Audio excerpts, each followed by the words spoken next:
ways of invoking Apex.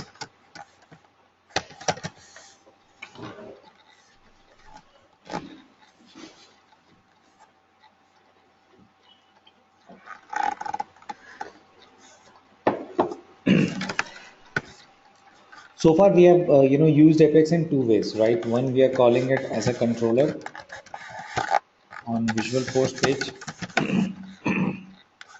So we've written Apex code which acts as a controller on the Visual Force page. Second, we have used Apex using Apex triggers.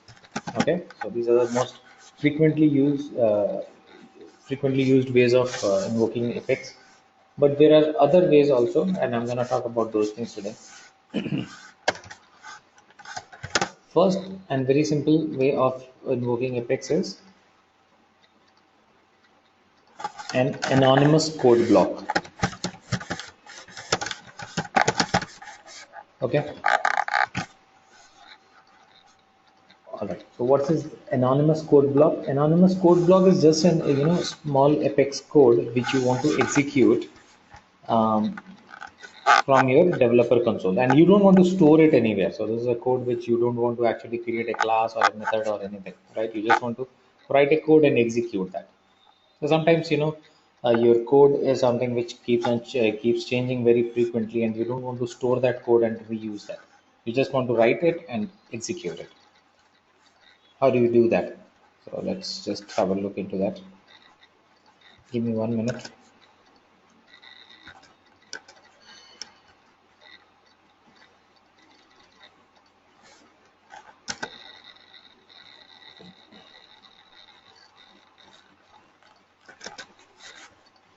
Let me log in.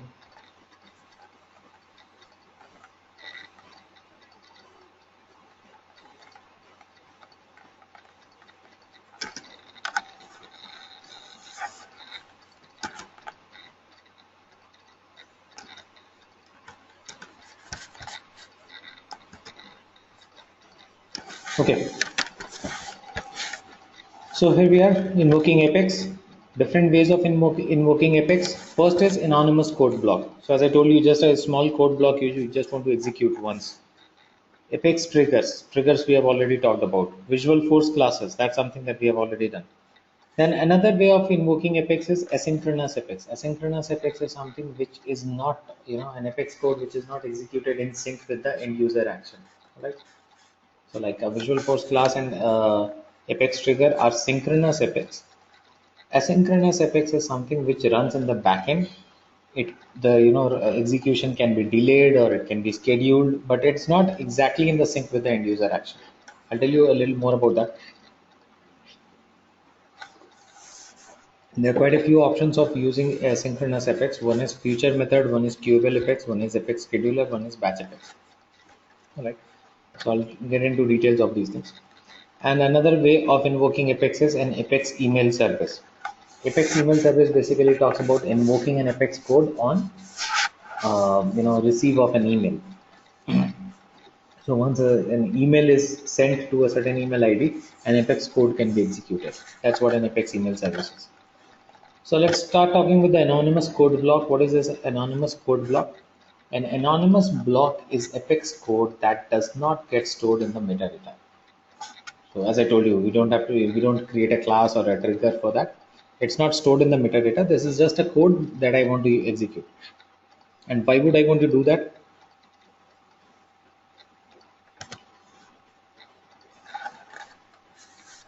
Okay, that does not get stored in the metadata, but that can be compiled and executed using developer console. So I'll show you how that is compiled using developer console. The question is, why would I want to do that? The reason is pretty simple. You can use anonymous code block to quickly evaluate Apex on the fly, or to write code that changes dynamical at runtime. All right. So if you have that kind of a code which dynamically changes and you don't want to store it as a metadata, you can use anonymous code block. How does it work? Okay. So for running anonymous code block, you just have to go to click on your name, click on developer console.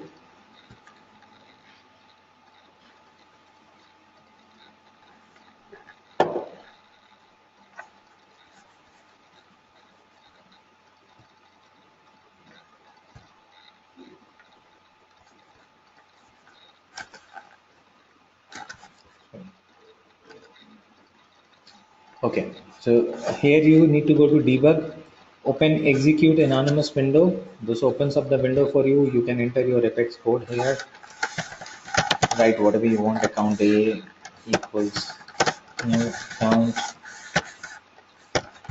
name equals IBM Limited.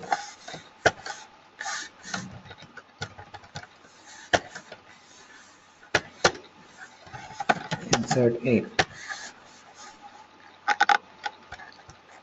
So you can execute. Now this code will enter a new account with this name.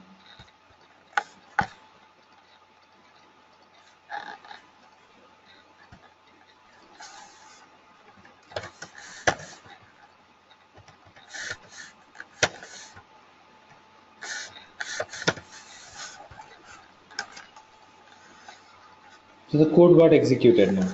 Alright. Now if I go and check accounts, here is my account. This got created.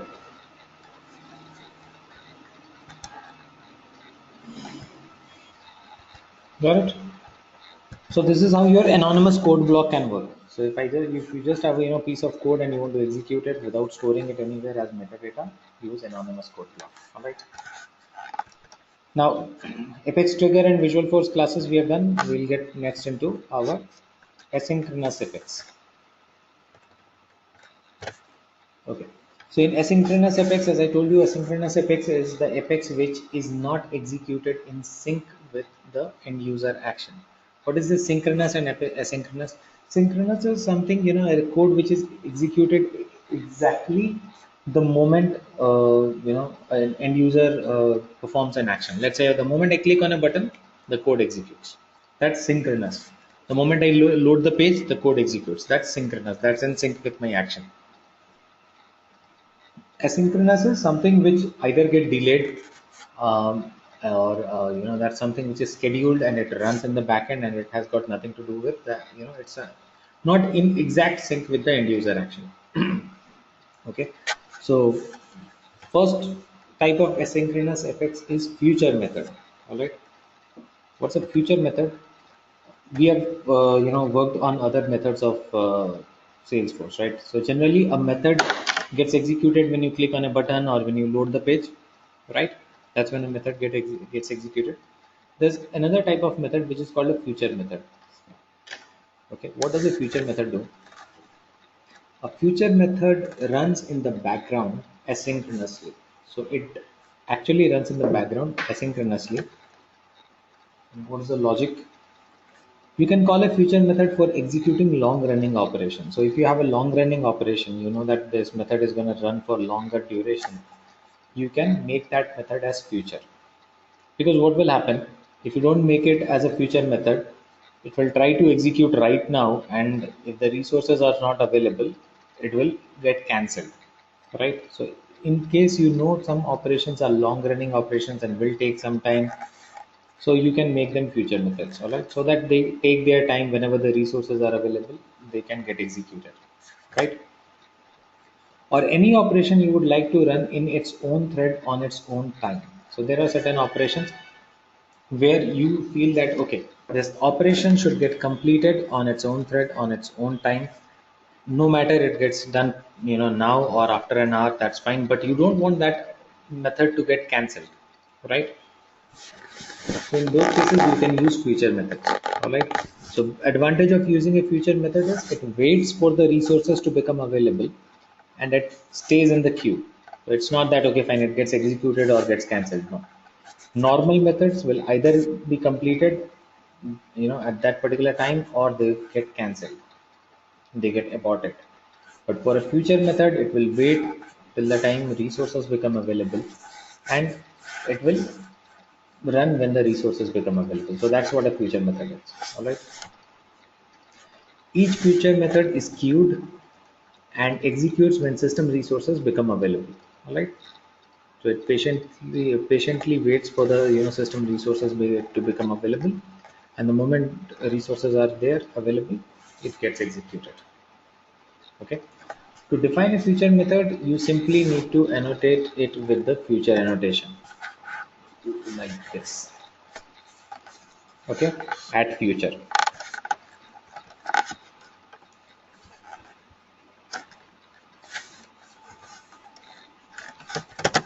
If I'm talking about asynchronous effects now,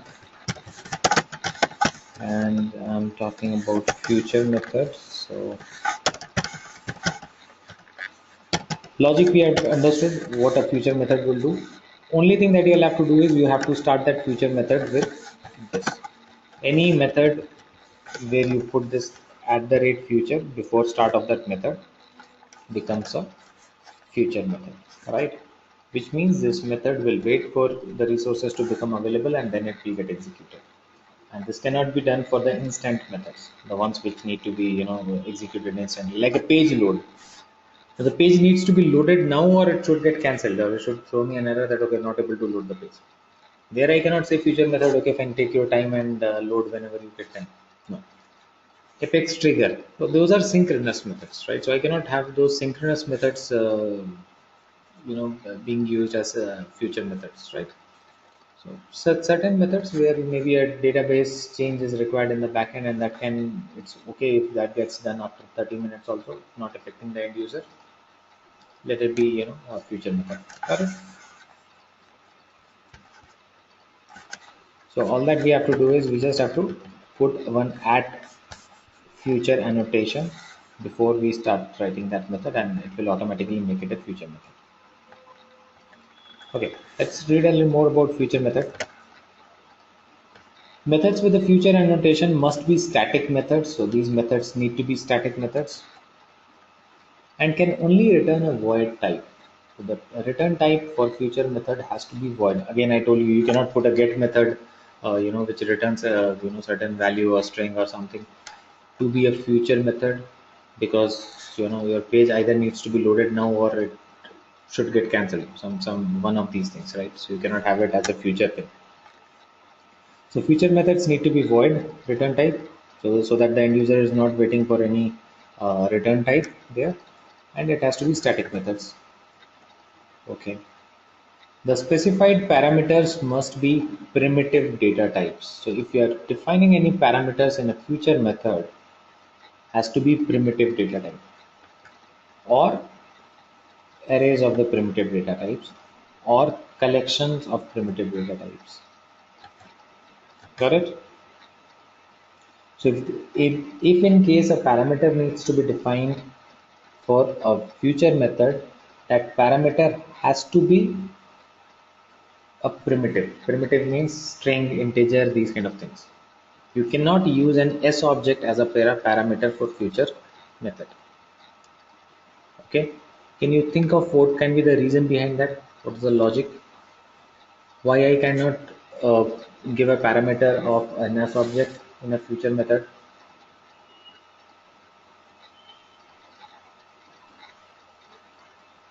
Can you think of the logic? No? It's pretty simple. This future method is something which may get executed. I mean, I might have um, initiated the method now and it might get executed after 2 hours. Okay. And there is a possibility of the record update in these 2 hours. Got it? So that is where the problem will be. The moment you initiated at that time, the record value was something else, and the moment it starts getting executed, that time the uh, you know record value is something else. That's the reason why you cannot give an S object as the parameter here. S object as a parameter will not work. We can only work with primitives. Okay, primitive data types. Methods with the future annotation cannot take S objects or objects as arguments. So they cannot take S objects as parameters or arguments. The reason why S objects can't be passed as arguments to future method is the logic that S object might change between the time you call the method and the time it executes. So S object can change between that time. Correct? So that's the reason why S object is not allowed as a parameter for future methods. Right? In this case, the future method will get the old S object values and might override them. So then what will happen? It will still have the old value and it will overwrite your new value. Correct? So if there are certain changes which have been made, will be overwritten by the old values, which is going to be a problem. Okay. Now, the next question that you will have is, if I cannot pass an S object as a parameter for a future method, then what do I do? If I really have to, because I'm working on Salesforce, I might need to reference some record, right? So if you have to, reference some record in Salesforce, use the ID of that record, because ID is going to be fixed. ID will not change. Name of the account can change, but ID of the account is going to be fixed, right? So even if you want to reference a record in the future method, you should use the ID to do the referencing, no other field, because other fields can change, and then there will be confusion, right? To work with S object that already exists in the database, pass the S object ID instead, or collection of IDs. Okay, so pass the S object ID or collection of IDs, right? And there is a primitive data type called ID. You know that, right? ID. There's a primitive data type called ID. So instead of saying account A equals something, you say ID AID equals whatever. So pass the ID of that record and use that ID. All right. So parameter should be this, not this. Correct. That's how it works.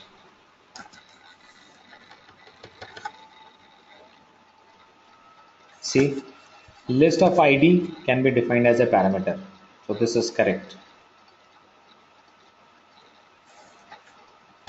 But don't.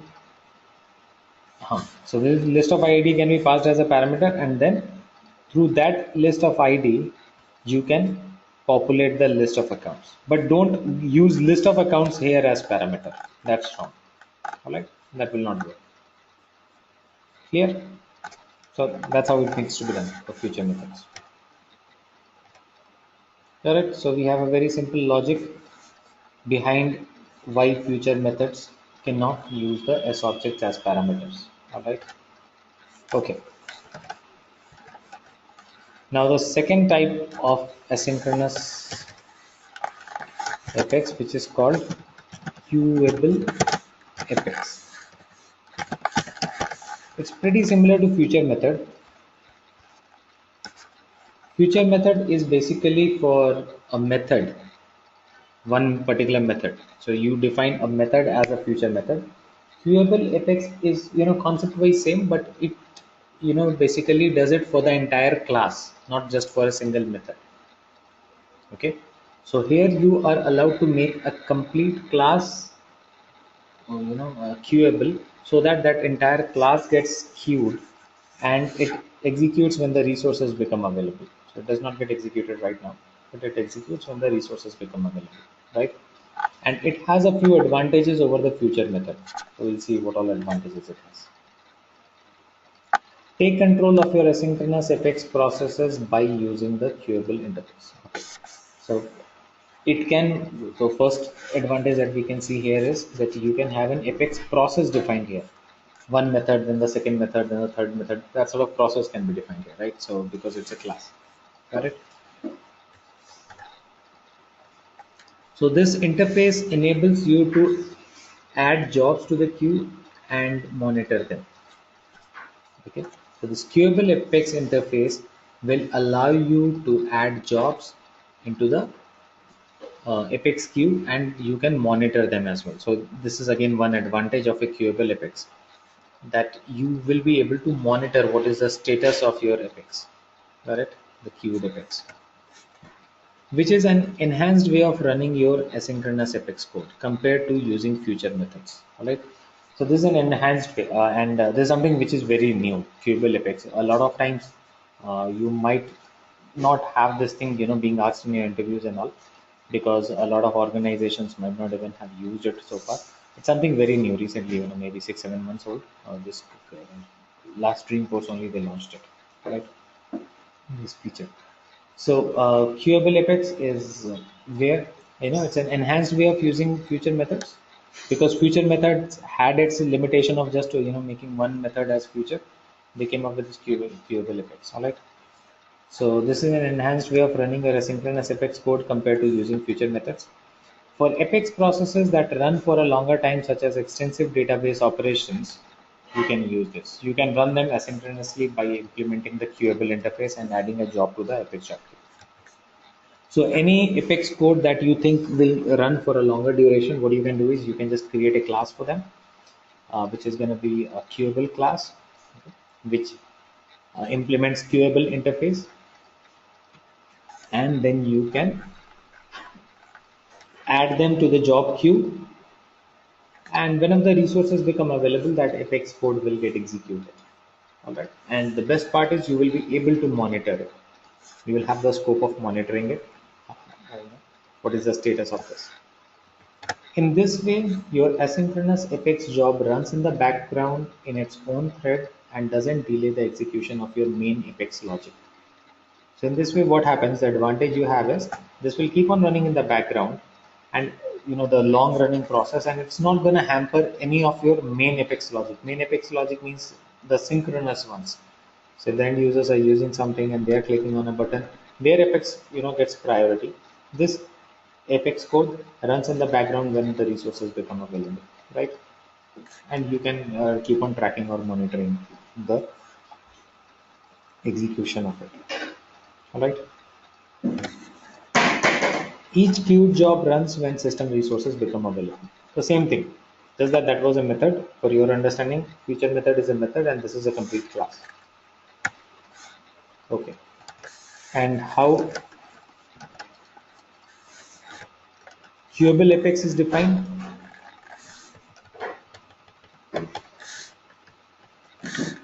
Okay. So for queuable Apex, all that you have to do is you just have to implement the queuable interface. So you just have to say public class C1 implements QAB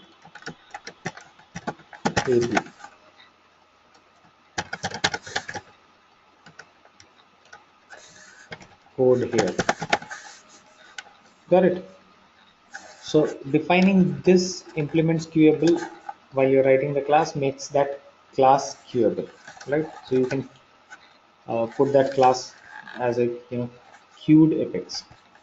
You can queue the Apex there. All right. So it becomes queuable. Queuable jobs are similar to future methods in that they are both queued for execution. So similar to future methods, whatever logic we talked about future methods, but definitely queuable jobs come with some advantages, and we're going to talk about those. But they provide you with these additional benefits. So these are the additional benefits that a queuable Apex have over the future methods. What all benefits are we talking about? Getting an idea of your job. Okay, so every time you create a queuable Apex and you run it, you get an ID for the job. Okay. Okay. What's the big deal in getting the ID for the job? The big good thing about getting the ID for the job is when you submit your job by invoking the system.enqueue job method. So there is this method for submitting the queuable Apex. When you do this, it returns you the ID for the job. So every time you execute it, it generates an ID for that particular job. Okay. And how does that help? That helps me tracking what is the status of that job. For future method, there is no way you can actually track what is the status of that. But for a queuable Apex, you get the ID, and using that ID, you can actually track what is the status. Is it still pending, or it has got completed? We have an option. All right. You can use this ID to identify your job and monitor its progress. So that's the advantage. Okay. So that's one benefit of queuable Apex. Second benefit, using non-primitive data types. So when you are using queuable Apex, your parameters can be non-primitive also. So in future method, I told you the parameter has to be primitive data type only. Here, your parameter can be non-primitive also. Okay, which means okay. So here the parameters can be non-primitive as well, which means um, think about it this way. You can define an S object also as a parameter. All right. Chaining jobs, the third advantage. Second advantage was non-primitive data types can also be used as parameters. Okay.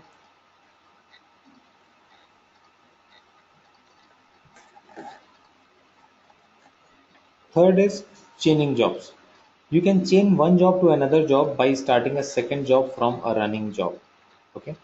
Chaining job is useful if you need to do some processing that depends on another process, right? So good thing about this queuable apex is you are putting one method inside this queuable apex, and if you want to do something else which is dependent on the first method, you can do this. You can initiate the second job at completion of the first job. Let's say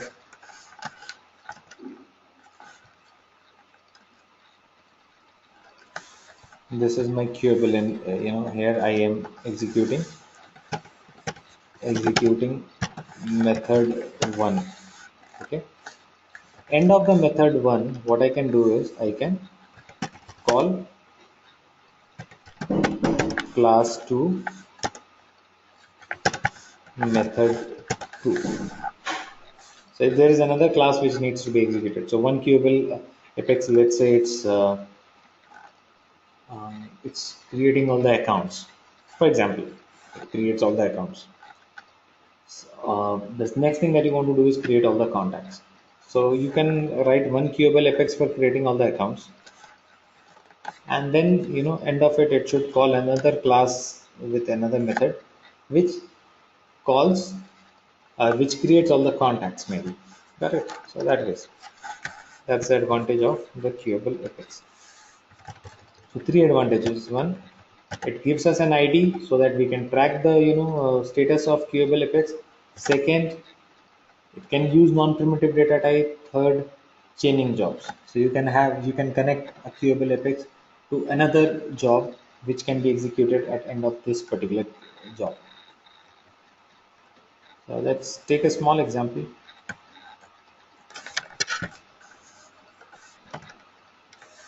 So as I told you, this is how it's written.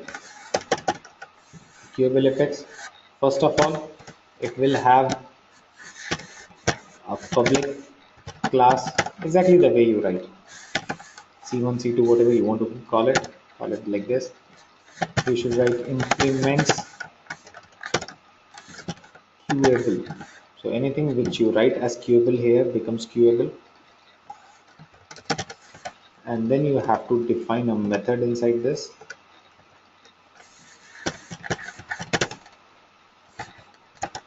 called execute. Okay, so you always have, and you have to say variable context here. That's it. Now whatever coding you want to do inside this, you should be doing. Make sure your method name is always execute.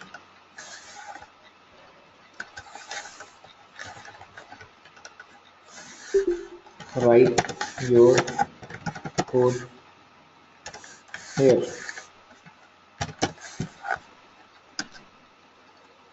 Got it? So we'll have to implement the queuable interface. This interface is more like,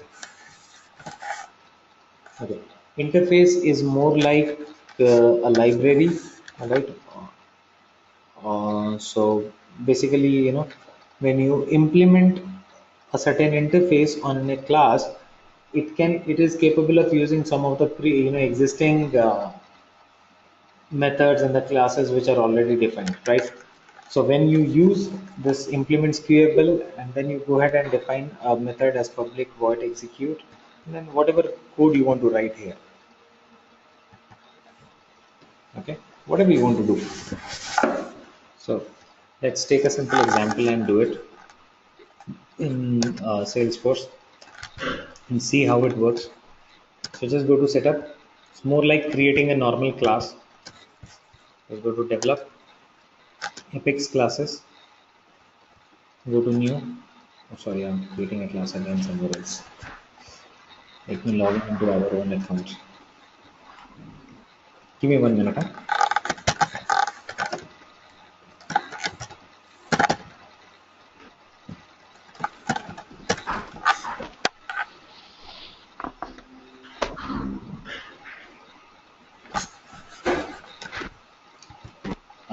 Okay, so this is how where we are. Go to setup, develop classes, Apex classes, click on new.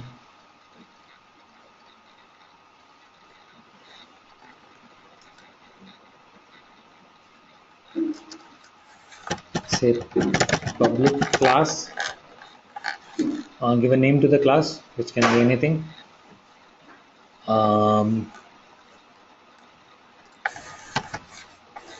Let me call it Q class. And then make sure that you're using this interface, Qable interface.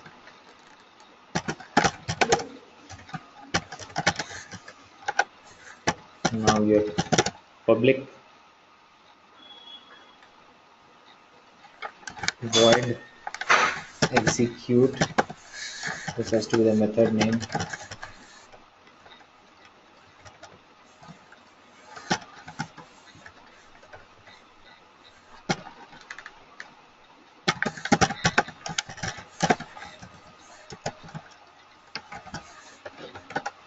Write your code here. All right. Let's say again same thing. Account A equals new account name equals new Q account. Insert A. So you can have any code running inside it. That's not a problem. Your Qable class is ready. All that we have to do is, how do we execute it now? How do I execute this class? How do I run it? So running this code is pretty simple. We just have to use another method, and I can either run it. So for running it, I again need to write a couple of lines of code. You can either write it on some other method, or you can just run it from the anonymous code block. So let's say just run it from the anonymous code block now. Okay. So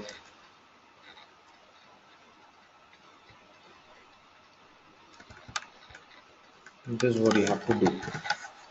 This line is what you have to execute.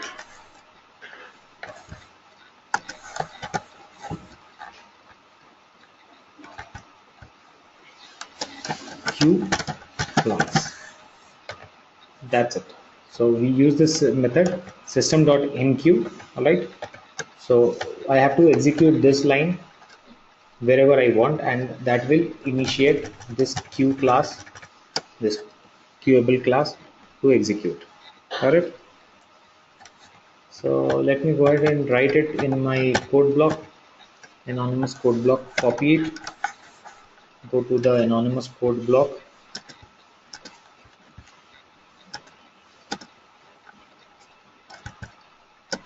Here it is, and say execute.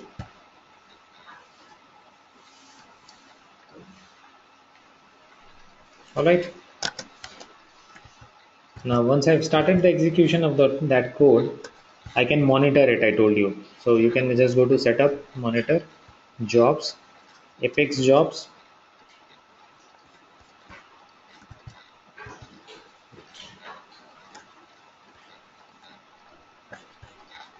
Scheduled jobs, not scheduled, Apex jobs. Yeah, it should be available under Apex jobs. Just 1 minute, I think. There's a small error there.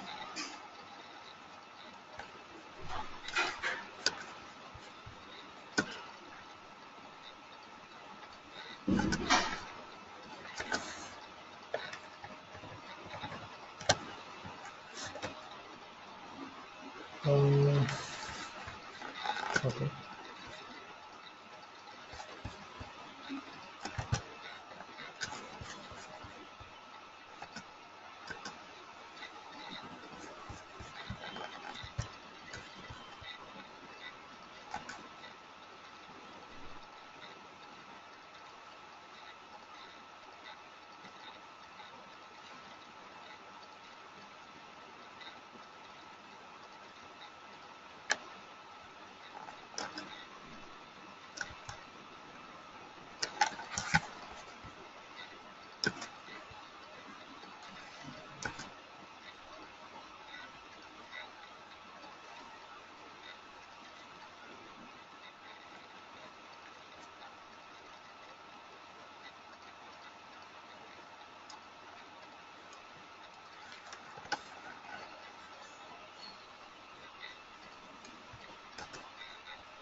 try to run it. No. System.enqueue job.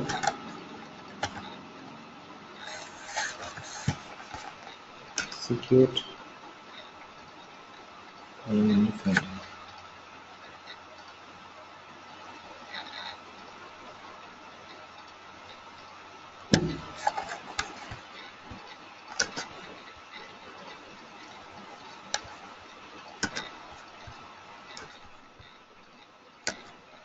Right, now it's working fine. So once you've done that from developer console, once you have executed that code, that line, this one, then you can just go ahead and check your Apex jobs in the monitor section, and it will show you that that job has been queued. This was a small one. It might have completed also by now. See, job type queuable completed. It was a small one, not a big. Here is the Apex job ID for that. Correct.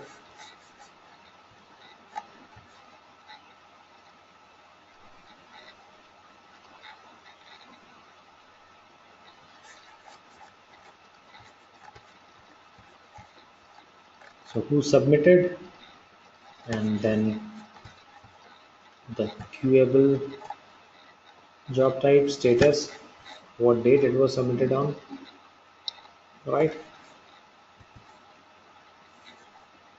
Clear? So this is how a queuable job can work. So if you have a long running program which you think is going to take some time and it's going to run, in the back end asynchronously, you can just, create a queuable job Apex out of it, and you can run it. You can track the status out here. Clear? Let me know if you have any questions or doubts around this.